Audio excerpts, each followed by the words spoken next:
Kades Garut bentak warga yang viralkan rumah janda 5 anak yang tak layak huni.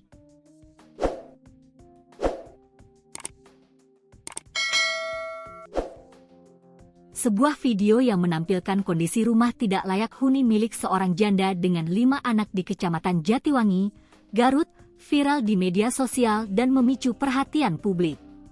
Rekaman tersebut pertama kali diunggah akun Instagram Reni09SLSBSN yang berharap pemerintah segera turun tangan memberikan bantuan.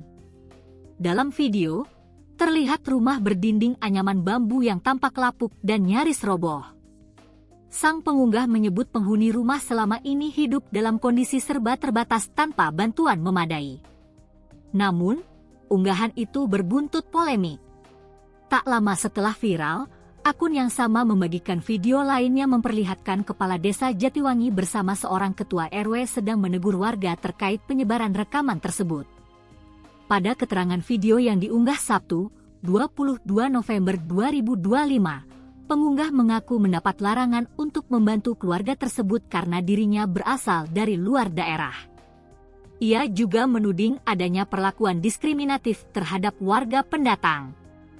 Hingga kini, belum ada keterangan resmi dari pihak pemerintah desa maupun kecamatan terkait tudingan tersebut. Warga sekitar berharap polemik ini tidak mengalihkan fokus utama, yakni kondisi rumah dan kebutuhan bantuan bagi keluarga janda tersebut.